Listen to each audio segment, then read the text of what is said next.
movement.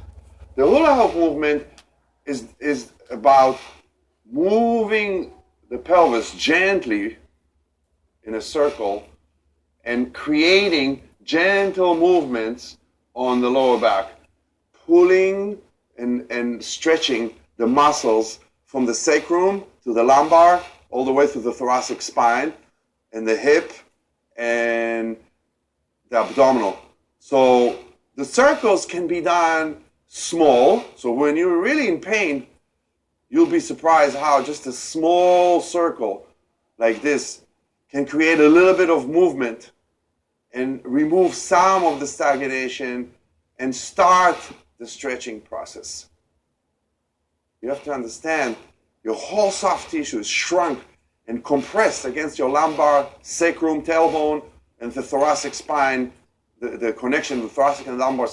And what you're trying to do is start from the hula hoop movement, then you learn the windmill movement. Once you're warmed up the hip from the hula hoop movement, then you can add your arms into the movement. So what we're going to do is we're going to shift the weight from the left leg to the right leg, and by shifting the weight, allow the pelvis to rotate. When the pelvis rotates, then the arms will just follow.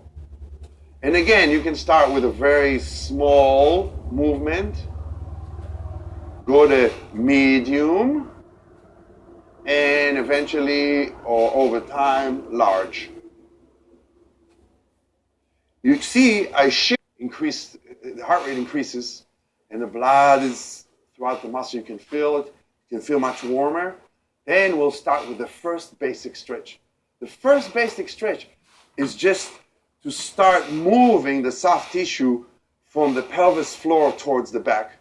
So what we'll do is the hip extension. So the hip extension, you just put your leg this way. If you can get it this high, you see the soft tissue is stretching from here and starts to pull on your lower back. What we're trying to do is to, if the lumbar area is the restricted and the ground zero, we're trying to pull from the periphery of the soft tissue towards the lumbar. So we're trying to pull from everywhere, from around, until we reach the center. So the hip extension is first. Then once you feel comfortable with this height, you want to move to the next height. And then over time, again and again, move further and further until eventually you can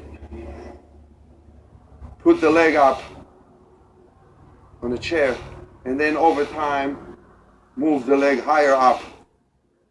So the goal is eventually to bring the leg to your chest, and then once it's in your chest, you can also use the wall.